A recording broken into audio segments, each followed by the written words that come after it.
Senator from Texas.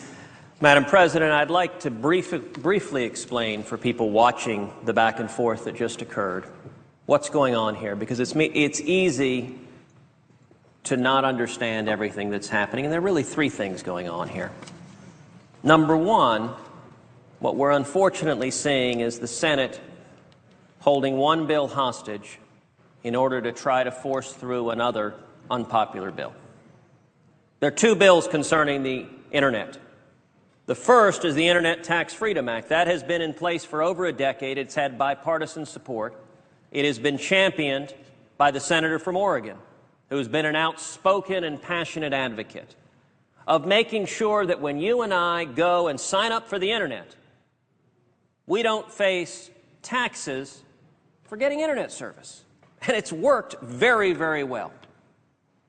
That law has always been an area of bipartisan agreement. But there's a second law that has been proposed in this body but not passed. The second law is the Internet sales tax, what its proponents call the Marketplace Fairness Act. The Internet sales tax is not focused on taxing someone just for signing up to the Internet. Rather, the people being punished by the Internet sales tax are all the small businesses that are trying to sell their wares online.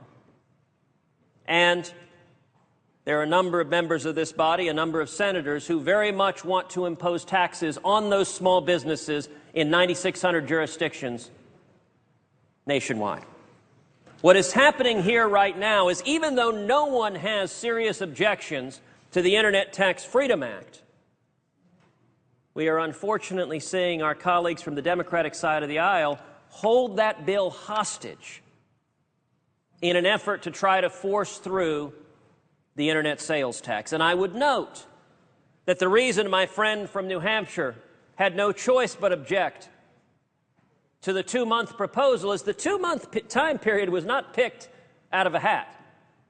2 months means that the Internet Tax Freedom Act would expire during a lame duck session. And why is that? Because a lame duck session, when you've got a bunch of members who've been defeated, who aren't going to face voters ever again, a lame duck session is the session most likely to raise taxes.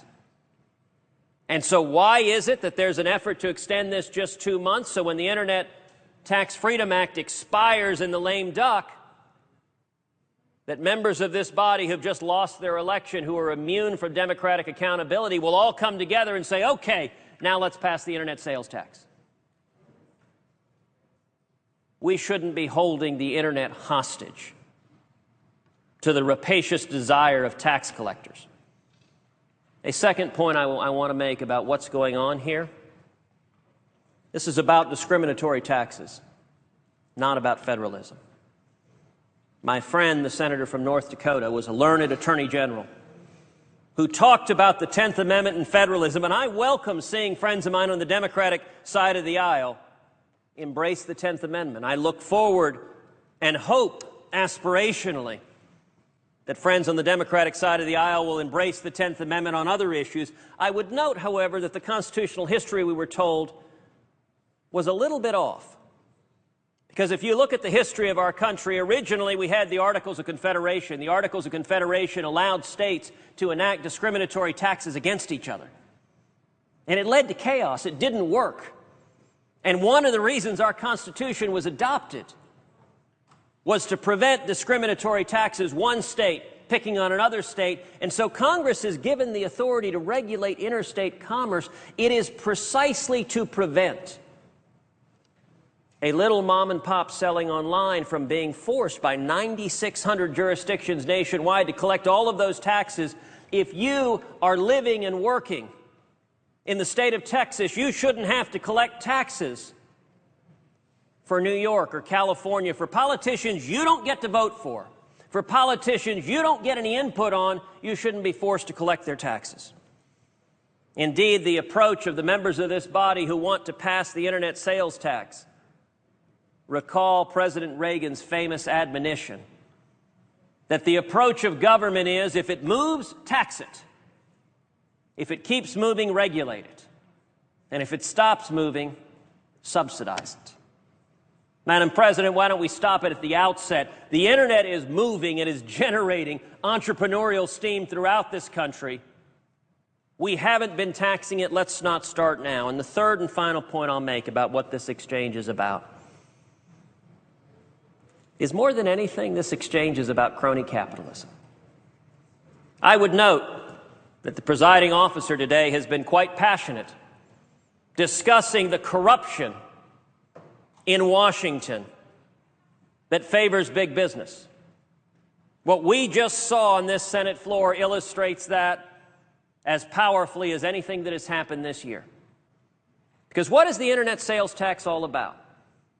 It is about a coalition of big businesses coming together, both big bricks and mortar retailers and big online retailers, coming to their elected officials saying, you know what? We don't like competition. These little guys, these little upstarts, these single moms that start businesses and compete with us, we don't like that. So let's go to our friends in Washington.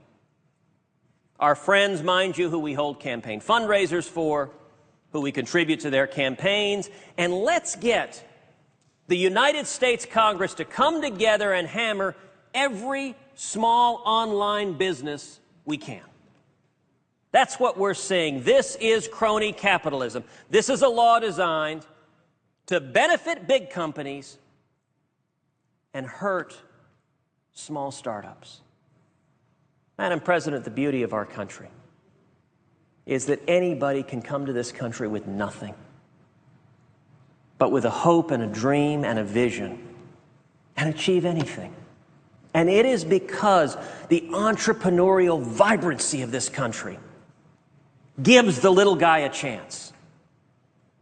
And yet, I'm sorry to say, Washington more and more behaves like it's for sale to the highest bidder. You know, right now, today, the top 1% in our country earn a higher share of our income than any year since 1928. We ought to come together in a bipartisan way to say, stop being the handmaidens of big business. Stop using government to make it harder for the little guy, for young people, for single moms, for Hispanic and African-American entrepreneurs. Stop making it harder for them to achieve the American dream. Stop pulling up the ladder so that the big companies say, we got ours, nobody else gets theirs. When big business comes to Washington and says, we want government's help stifling small business, both parties should stand together and say, sorry, that is not what the U.S. Congress is for. We work for the American people. But I'm sorry to say right now, what we just saw was a powerful demonstration that this United States Senate right now is more interested in preserving crony capitalism than it is in protecting mom and pops, in protecting opportunity, in protecting internet tax freedom. But you know the great thing about our system? At the end of the day, the American people don't work for the 100 members of this body. It's the other way around. All 100 of us work for the American people. And I'll tell you, the American people are getting fed up. They're getting fed up with members of both parties who spend more time giving in to the corruption of Washington and entrenching power than they do removing barriers to people achieving the American dream. And I am hopeful and confident that the voters are waking up, are standing up, and will hold every one of us accountable. Democrats and Republicans, every one of us will be held accountable. Have you fought to make it easier to achieve the American dream? Or have you simply preserved the corrupt crony capitalism of Washington? I hope that we can together aspire to our better angels. I hope we can come together and keep and preserve in a bipartisan manner internet tax freedom. Thank you, Madam President. President.